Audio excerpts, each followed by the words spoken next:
Welcome to back to coaching में आपका स्वागत है। आज के वीडियो में NMMS एग्ज़ाम सीरीज में सामाजिक विज्ञान के अंतर्गत नागरिक शास्त्र के चैप्टर 3 डिस्कस करेंगे। इससे पहले हम लोग नागरिक शास्त्र में चैप्टर 1 और चैप्टर 2 डिस्कस कर चुके हैं। अगर अभी तक आपने चैप्टर 1 और चैप्टर 2 के वीडियो नहीं देखे हैं तो चैनल के प्लेलिस्ट में या वीडियो के डिस्क्रिप्शन में लिंक दिया गया है, जाकर देख सकते हैं।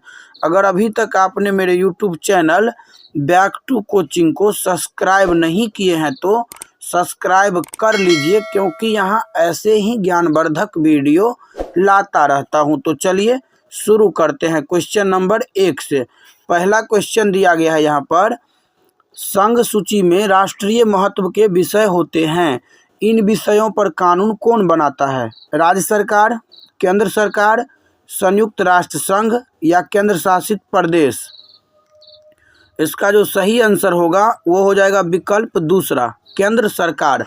संघ सूची में राष्ट्रीय महत्व के विषय होते हैं, इन विषयों पर कानून केंद्र सरकार बनाते हैं। ठीक, अगला क्वेश्चन दिया गया है क्वेश्चन नंबर 2, स्वतंत्र भारत में प्रथम आम चुनाव कब हुआ? 1950, 1947, 1952 या फिर 1951?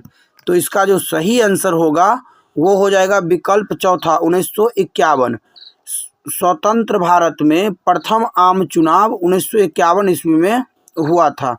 अगला क्वेश्चन दिया गया है क्वेश्चन नंबर 3, निम्नांकित में से कौन सी संस्था कानून बनाती है? केवल लोकसभा, केवल राज्यसभा, संसद या फिर मंत्री परिषद?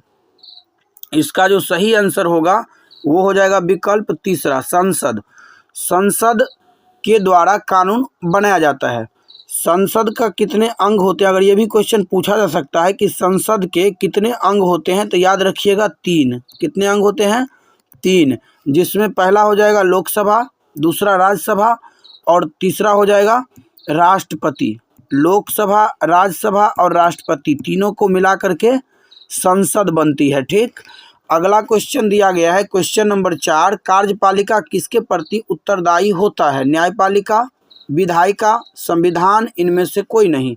इसका जो सही आंसर होगा वो हो जाएगा विकल्प दूसरा, कार्यपालिका विधायिका के प्रति उत्तरदायी होती है। अगला क्वेश्चन दिया गया है क्वेश्चन नंबर 5, किस वर्ष चार्टर अधिनियम में पहली बार विधान परिषद के बीज दिखाई पड़े? 1835, 1858, 1935 या 1833? इसका जो सही आंसर होगा वो हो जाएगा विकल्प चौथा, 1833। अगला क्वेश्चन दिया गया है क्वेश्चन नंबर 6, भारत में कैसी शासन प्रणाली है? अध्यक्षात्मक, संसदीय, राजतांत्रिक या फिर सैनिक? तो इसका जो सही आंसर होगा वो हो जाएगा विकल्प दूसरा, संसदीय। भारत में संसदीय शासन प्रणाली है। अगला क्वेश्चन दिया गया है क्वेश्चन नंबर 7, लोकसभा में सदस्यों की कुल संख्या होती है 552, 562, 504 या 548? इसका जो सही आंसर होगा वो हो जाएगा विकल्प पहला, 552। लोकसभा में सदस्यों की कुल संख्या 552 है। अगला क्वेश्चन दिया गया है क्वेश्चन नंबर 8, लोकसभा में निर्वाचित सदस्यों की संख्या होती है 520, 543, 562 या 504? इसका जो सही आंसर होगा वो हो जाएगा विकल्प दूसरा, 543। अगला क्वेश्चन दिया गया है क्वेश्चन नंबर 9, लोकप्रिय सदन किसे कहा जाता है? राज्यसभा को, लोकसभा को, विधानसभा को या इनमें से कोई नहीं? इसका जो सही आंसर होगा वो हो जाएगा विकल्प दूसरा, लोकसभा को। लोकसभा को लोकप्रिय सदन कहा जाता है। अगला क्वेश्चन दिया गया है क्वेश्चन नंबर 10, संयुक्त राज्य अमेरिका में कैसी शासन प्रणाली है? संसदीय, अध्यक्षात्मक, तानाशाही या फिर सैनिक? इसका जो सही आंसर होगा वो हो जाएगा विकल्प दूसरा, अध्यक्षात्मक। क्या होगा? अध्यक्षात्मक। संयुक्त राज्य अमेरिका में अध्यक्षात्मक शासन प्रणाली है। अगला क्वेश्चन दिया गया है क्वेश्चन नंबर 11, लोकसभा में अनुसूचित जाति यानी कि एससी के लिए कितनी सीटें आरक्षित है? 65, 84, 107, 148। इसका जो सही आंसर होगा वो हो जाएगा विकल्प दूसरा 84। अगला क्वेश्चन दिया गया है क्वेश्चन नंबर 12, झारखंड कितने लोकसभा क्षेत्रों में बटा हुआ है? 16, 14, 17, 19। तो इसका जो सही आंसर होगा वो हो जाएगा विकल्प दूसरा 14। झारखंड 14 लोकसभा क्षेत्रों में बटा हुआ है। अगला क्वेश्चन दिया गया है क्वेश्चन नंबर 13, झारखंड में अनुसूचित जनजाति के लिए लोकसभा की कितनी सीटें आरक्षित है? 5, 7, 2, 9। इसका जो सही आंसर होगा वो हो जाएगा विकल्प पहला 5। अगला क्वेश्चन दिया गया है क्वेश्चन नंबर 14, राज्यसभा में सदस्यों की संख्या होती है 215, 240, 250, 260। इसका जो सही आंसर होगा वो हो जाएगा विकल्प तीसरा। क्या होगा? विकल्प तीसरा 250। अगला क्वेश्चन दिया गया है क्वेश्चन नंबर 15, लोकसभा में अनुसूचित जनजाति यानी कि एसटी के लिए कितनी सीटें आरक्षित है? 57, 87, 67, 47। इसका जो सही आंसर होगा वो हो जाएगा विकल्प चौथा 47। लोकसभा में अनुसूचित जनजाति यानी कि एसटी के लिए 47 सीटें आरक्षित है। अगला क्वेश्चन दिया गया है क्वेश्चन नंबर 16, राष्ट्रगान यानी कि जनगण मन किसके द्वारा रचित है? रविंद्रनाथ टैगोर, बंकिम चंद्र चटर्जी, सुभाष चंद्र बोस, इनमें से कोई नहीं।